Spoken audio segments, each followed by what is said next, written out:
called as healthy aging, if you don't focus on this, if you don't actually try for this, and there are multiple things that you have to do: healthy eating, good exercise, brain health, mental health, emotional health, what we call frailty, decrease in muscle mass, bone mass, all kinds of diseases, disability, loss of what I said next. Now I hand over to Dr. Uttara to tell you about, so I told you why we need the Healthy Aging Clinic. Now Uttara, I'll tell you what we have at the Healthy Aging Clinic here. Come.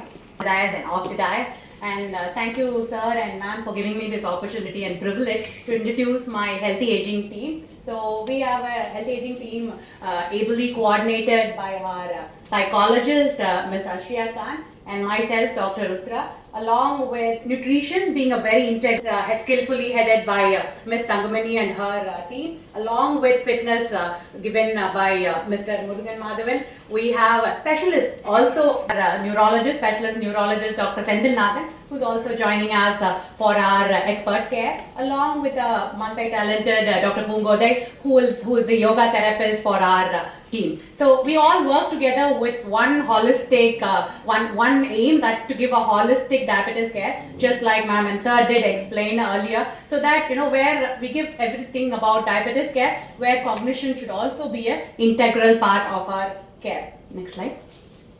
So how do we go about, like sir did say, enrolled under our care as a, be it a new patient or a review patient who is above 60 years, they're offered a simple tool. Tool means it takes around 4 minutes. So it has two components. One is a memory and an executive component. And then we try to assess how well they fare. We categorize them as high risk group. And then we notify this to their consultant, so that if needed, they will modify their metabolic health plan. Like sir did mention, a lot of things are involved in cognition. So hypertension, diabetes, all of these. And if the patient is willing or the consultant feels they need further more, invest into their healthy aging and their cognitive health, then they get enrolled into the healthy aging. See, like sir did say, we categorize them as high risk group. So it doesn't mean that anyone who has impairment, dementia, or depression, because we know depression is done. And then we have also offer cognitive therapy in terms of cognitive stimulation therapy, psychologists who is trained in both of these, and then we do counseling, yoga, music, and art therapy for the recommended patient. Right, then hopefully to at least maintain the cognitive health and prevent the accelerated decline of their cognitive health, which is quite common in diabetes. Next slide.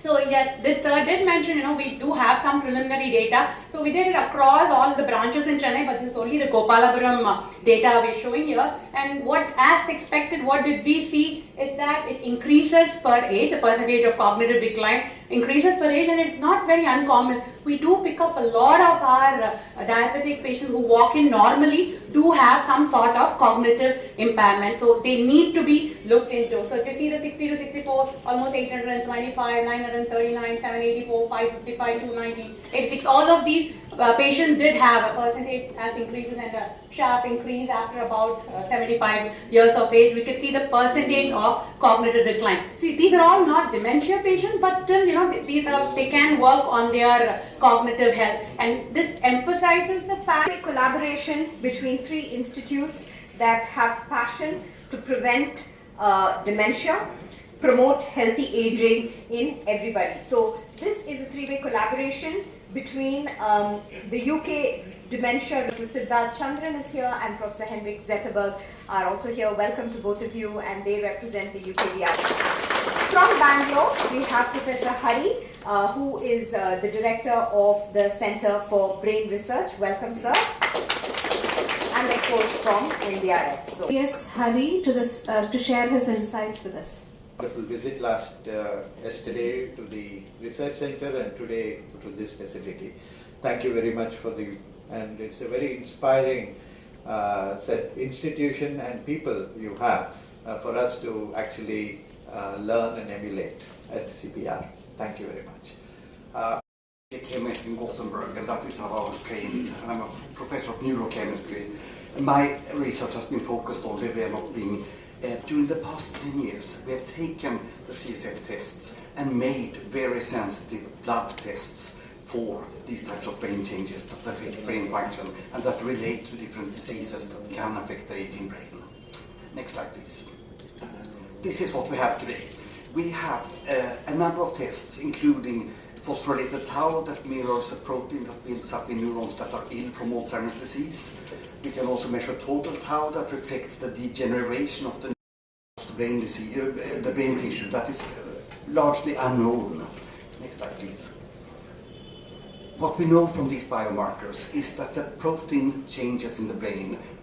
Esteemed organizations, this MOU represents a commitment to collaborate and work together towards our shared goals. Mr. Hari, Professor Siddharthan Chandran, and our chairman, Dr. Mohan, to come forward and sign the documents.